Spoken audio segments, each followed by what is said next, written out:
orang yang lebih mudah percaya hoax dan lebih sering mengakses hoax itu dia lebih rentan terpapar.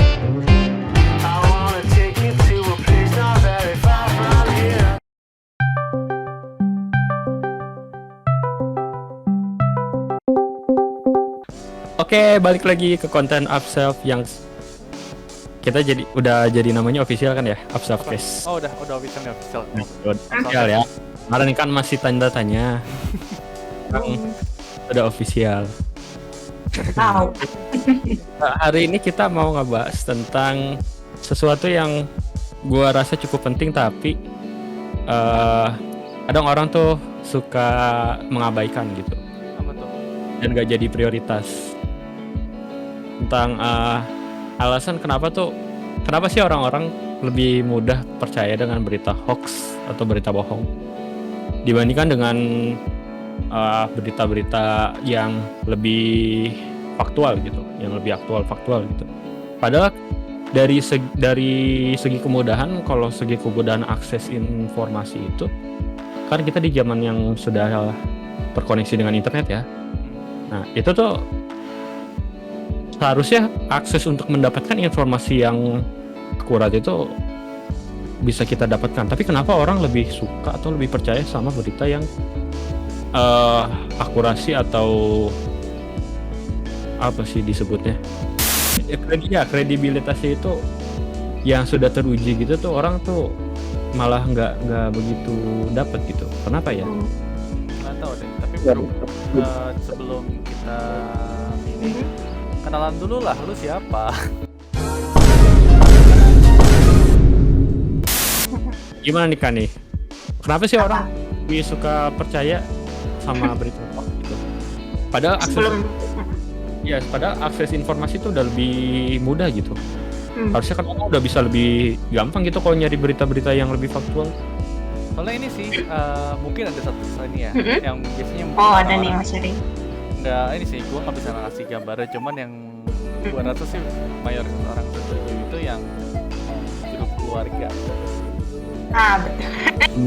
Grup keluarga kan ya maksudnya gini, kayak apa ya, berita misalkan 5G yang 5G itu bisa dalam tanda kutip berbahaya. Memang sih secara ada ini juga kan soal frekuensi yang bisa berbahaya, soal buat Ya benar-benar. Dulu waktu awal-awal 5G itu hoaxnya yang beredar itu tidak baik atau berbahaya pada beberapa jenis satwa yang beredar itu kan foto burung-burung tiba-tiba mati gitu kan deh. Tapi itu udah ini hoax kan, udah bukti hoax kan. Hoax tapi lebih ke misinformasi. Jadi memang burungnya benar memang mati, ada kejadian burung mati itu disebabkan oleh pancaran gelombang elektromagnetik, betul. Tapi bukan pada aplikasi 5G yang sebenarnya gitu. Jadi dia tuh sebenarnya ada tower elektromagnetik atau apa gitu ya kan. Gue nggak tahu fungsinya itu buat telekomunikasi atau apa. Dan itu emang jaraknya tuh kalau nggak salah tuh 4 berdekatan. Jadi ya lu tau lah kalau misalnya itu sebenarnya sih jatuhnya sih lebih ke kasus langka sih ya. Jadi nggak pasti banget kalau misalnya burung-burung itu lewat situ, lewat tower sutet nih kalau kita nyebutnya, itu langsung mati itu enggak. Oh berarti kasusnya itu sebenarnya sama kayak pesawat jatuh itu kan, soalnya yang gue tahu itu kan moda transportasi yang paling aman itu kan pesawat. Cuman kan sekali kecelakaan pesawat ya kalian tahu lah. Ya, cuman apa ya, dari misinformation atau bahkan hoax, blended hoax itu banyak yang percaya itu punya teori karena orang itu sangat suka menjadi benar. Jadi ketika ada yang mendukung teori atau pemikiran ide mereka itu, ya akhirnya mereka ini benar nih gitu. Kayak salah satunya lagi kayak yang vaksin bikin autis. Oh ya, itu Ya. Ada tahu. yang dulu tuh yang vaksin kayak vaksin polio, vaksin vaksin cacar, vaksin campak biar lu mencampakan juga kan. Dan campakan itu juga sih. Sayang, I love you. Nah itu yang gue tahu adalah ceritanya beritanya itu udah dibang kan, Bang. Udah. Udah beda di Bang. Dan itu pun Nah, sumbernya di- itu nih. Dan ini juga apa? ya sumbernya. Iya, Iya, sumbernya yang pertama kali itu kan emang awalnya ini eh, asumsi bahwa vaksin itu menyebabkan autisme ini kan emang awalnya memang berasal dari sebuah penelitian kan, emang dirilis oleh seorang dokter beneran. Iya. Tapi ini masih awal-awal banget di waktu awal 1900-an ya kalau nggak salah. Oh, Di- waktu awal buka. ini ya vaksin apa sih? Iya, waktu pertama kali vaksin polio kalau nggak salah. Terus ada Polio apa dari sini campak? tuh berkembang antara polio atau campak itu aku lupa. Udah lama banget. Ingat gue Tapi kalau udah vaksin yang sama. pertama kali benar-benar diaplikasikan secara luas kan campak gitu ya, Mm-mm. yang ketahuan buat campak atau apa gitu, salah satunya penelitiannya. Ini emang udah lama dan ini tuh mulai berkembang bahkan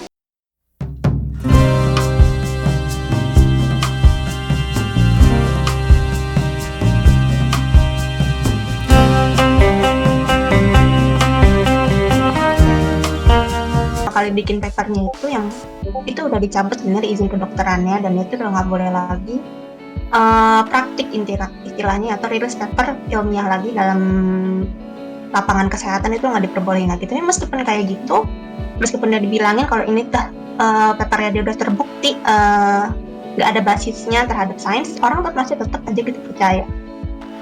Dan itu pun penelitian lama kan ya? Iya, Ya, Tapi- penelitian. dampaknya sampai sekarang. Iya, makanya. Heeh. Oh iya, jadi kalau yang sebenarnya sih dampaknya itu tuh nggak cuma bikin orang percaya hoax juga sih. Jadi ada dampaknya juga tuh ketika ada sebuah anomali kasus gitu ya.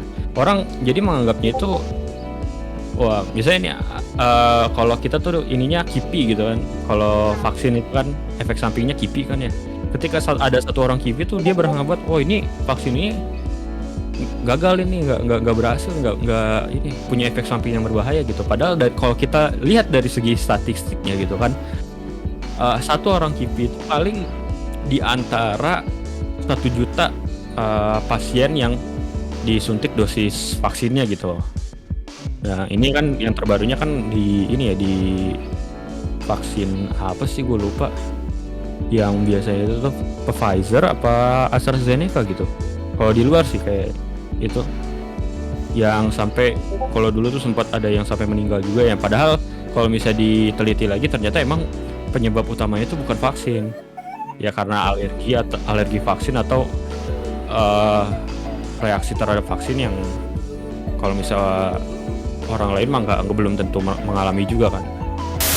Kira-kira kan dari lu nih, dari sisi psikologi ada nggak sih kaitannya dari antara orang yang lebih mudah percaya berita bohong dibanding sama orang yang benar-benar dia mau cari kebenaran gitu.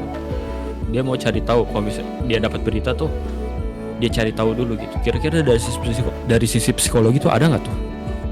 Ada sih, aku pernah baca beberapa. Tapi sih yang pertama-tama paling jelas tuh ini nggak sih? Literasi digital nggak sih seharusnya?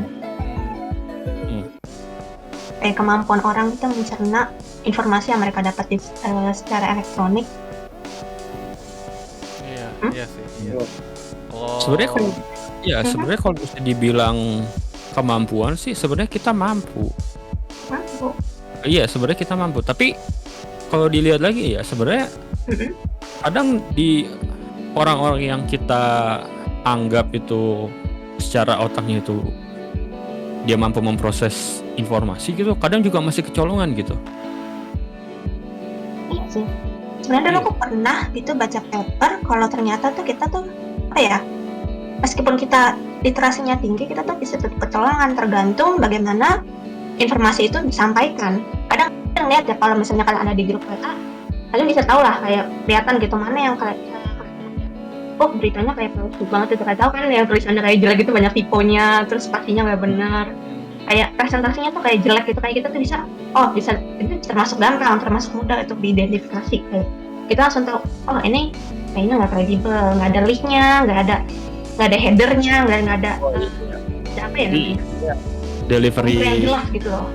ya nggak begitu jelas dari segi logik ini juga masih sih emang Nah ini contohnya juga bisa kan lihat ya, Aku ada nih contohnya kayak mungkin teman-teman gampang lah ya, bisa ngelihat itu dengan jelas gitu kalau dari headernya aja udah nggak ada, terus asal sumber beritanya pun juga nggak jelas dari mana. Dia cuman sekedar info dumping aja kayak, oh orang yang sudah divaksin memiliki gelombang Bluetooth.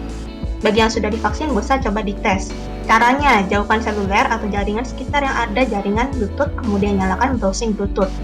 Jika muncul angka, kode, itulah kode vaksin Anda. Selamat bagi yang sudah divaksin, Anda jadi makhluk hidup yang terkoneksi dengan signal 5G yang dikendalikan oleh Zionis serta pemerintah RRC. Ini dari cara penulisannya saja sudah kelihatan ya jelek. Iya. Sudah nggak masuk akal. Udah nggak masuk akal, boldnya nggak jelas, juga spasinya berantakan dan gitu. Ini tuh apa ya? Browsing Bluetooth tuh juga apa? Iya, jadi apa ya? Ada tuh sebutannya tuh kalau misalkan sebuah apa ya? Gue sih ngeliatnya tuh jadi kayak sebenarnya itu gue pengen terdengar pinter aja, cuman bahasa yang disampaikan tuh sebenarnya ya bahasa ya informasi seala kadarnya aja gitu loh, yang mereka tentu kayak misalkan gue itu mau tipe orang yang selalu memikirkan kondisi tubuh dan melakukan saving energi terhadap tubuh gue untuk bisa beraktivasi di keesokan harinya. Apa bedanya sama tidur? Ya jadi kalau menurut gue sih kayaknya ada deh istilahnya itu. Ada istilahnya, cuma gue lupa apa gitu. Ya sama, gue juga lupa istilahnya apa. Jadi orang itu cenderung beberapa orang itu yang bisa dibilang geeks, bukan geeks juga sih. Ya geeks sih jatuhnya ya. Biasanya kayak geeks itu dia ada kecenderungan untuk selalu merasa kalau dia tuh mampu untuk menjelaskan apa yang dia senangi gitu ya kan. Ya walaupun sebenarnya itu nggak semuanya kayak gitu, tapi orang terkadang ketika dia membicarakan sesuatu yang orang lain tidak paham, sedangkan dia sedikit paham itu, dia tuh merasa senang gitu. Jadi yang terkadang jatuhnya itu malah cocok lagi. Nah, ini bahayanya itu terkadang orang yang seperti ini itu dia menganggap sumber-sumber yang bahkan sebenarnya itu pseudoscience ya, pseudoscience ya, bukan sains yang beneran. Itu tuh dianggap sebagai kenyataan gitu. Dianggap sebagai sesuatu yang benar. Setelah dipikir-pikir, gue jadi ngerasa ada kaitannya nggak sih sama kemalasan gitu. Orang tuh males nyari berita informasi yang lebih baik ketika dia dapat informasi yang sesuai yang gitu, yang dia harapkan gitu. Kalau aku sih sebenarnya ini lebih kayak dari paper yang pernah aku baca ya sebenarnya lebih ke asosiatif klinik sih. Kayak kita misalnya ya untuk pandemi ini sendiri kan nggak ada yang tahu ya secara jelas COVID itu dari mana. Orang tuh bahkan sampai berspekulasi kayak oh ini tuh hasil dari laboratorium di Wuhan yang mungkin awal-awal, oh ini dari 5G tower, oh ini dari apalagi ya kemarin kayaknya banyak banget, oh ini yang dari senjata biologis Israel kan banyak ya. Soalnya... tapi nggak ada yang tahu secara jelas kan pasti COVID itu dari mana sih, berkembang dari mana. Kita sebenarnya kalau COVID itu oh ini saudara dari SARS dulu ya. Orang kayaknya jadi karena mereka tuh merasa oh aku nggak tahu gitu. Manusia itu memang secara natural pasti takut sama yang ketidakpastian. Makanya orang takut sama mati. Orang tuh jadinya berpikir mereka tuh senang gitu kalau maksudnya ada gitu sumber jelas atas mara bahaya yang terjadi di sekitar mereka, kayak oh COVID tuh ternyata asalnya dari 5G tower. Oleh karena itu kita harus membahas 5G tower. Makanya kemarin sampai ada kasus pembakaran tower 5G di apa namanya di Inggris kalau nggak salah. Oh iya. Pernah baca. Tahu itu. Emang ini emang kecenderungan sih, sebenarnya manusiawi ya seperti itu. Cuman ya kalau misalnya dalam skala besar jadinya ya katastrofik seperti tadi. Kayak misalnya ada pembakaran, terus makan jadi diskriminasi kepada orang Asia yang terjadi di Amerika sama di Eropa. Itu kan yang udah dengar kali ya yang kayak Asian hate crime gitu. Karena diangkat membawa virus COVID-19 ini. Nah, itu sih. Jadi sebenarnya emang kalau dari otak manusia sendiri itu lebih cenderung pada sesuatu sifatnya yang deterministik ya. Berarti Emang. ya secara pasti kan. Iya. Padahal studi terbaru kan menyatakan kalau alam itu kan itu bersifat non deterministik gitu. Ya karena gue dari sisi fisika kan penelitian terbarunya kan kalau dilihat lagi itu jadi alam tuh emang nggak deterministik gitu. Jadi lu semuanya ya random aja gitu kan. Makanya kita punya ilmu kan, kita kan mencari tahu ilmu kan supaya lebih tahu kan dunia sekitar kita. Ya. Karena kita nggak mau tahu kalau misalnya kita ini aku nggak tahu ini apa itu rasanya nggak enak, kayak Ya. fear of unknown gitu loh, paham kan? Sekarang ini kan lagi zamannya serba cepat, serba instan gitu. Ini kayak pembukaan skripsi sistem informasi. Iya di zaman yang serba cepat ini, dengan perkembangan teknologi yang saat ini gitu, itu orang jadi males nyari informasi, dan akhirnya mereka tuh ketika nyari informasi itu bakal sensory overload soal informasi. Akhirnya ya mereka jadi kayak oh ini bener gitu loh. Ketika ada yang nge-share ditambah kayak tadi tuh yang info dengan yang ngirim orang ini sok tahu, nah pas orang yang nerima itu oh ini bener nih, karena mereka belum zaman awal internet ya, atau zaman orang yang baru terpapar internet itu, mereka masih belum tahu filter dan belum tahu patternnya. Oh ini tuh berita hoax, ini tuh hoax, oh ini enggak, oh ini bener hoax, oh ini masih undetermined. Ya padahal sih waktu awal-awal internet ada juga sebenarnya hoax tuh udah banyak tersebar. Mau tau nggak hoax yang paling pertama dan terkenal itu apa? Itu nyampe ada iklan di TV loh. Ada sebuah fakta kalau misalnya mereka kalau misalkan orang itu tidur rata-rata mereka menelan 8 laba-laba. Iya benar dengar. Nah itu tuh hoax yang diciptakan, yang gue tahu ya, correct me if I'm wrong, itu disebarkan oleh peneliti untuk mencari tahu seberapa cepat sih informasi itu bisa berkembang gitu. Dan informasi bohong itu bisa berkembang secepat apa, dan di luar dugaan mereka itu lebih cepat daripada mereka bayangkan gitu. Bahkan sampai ada yang iklan masuk ke TV yang Rex Spasi Fakta Kripto 9987 itu ada, gue inget banget zamannya dulu tuh di TV tuh. Ya, jadi bisa dibilang dengan munculnya internet, kan internet sendiri itu kan memang ininya kan dibangun oleh pasti program bahasa pemrograman kan ya, dibangun atas program gitu kan, yang dimana program kan pasti ada algoritmanya. Nah, jadi bisa dibilang itu kalau yang dari yang gue dapat ya, hoax, orang yang lebih mudah percaya hoax dan lebih sering mengakses hoax itu dia lebih rentan terpapar berarti kan, karena bubbling itu kan, algoritma Google gitu lebih sering merekomendasikan dia untuk menyajikan ya berita-berita yang dia mau aja gitu kan. Sedangkan kita yang gua nih ya jarang gitu nemuin berita hoax gitu ya. Mungkin karena gue juga lebih suka sama berita-berita yang memang bukan hoax gitu kan.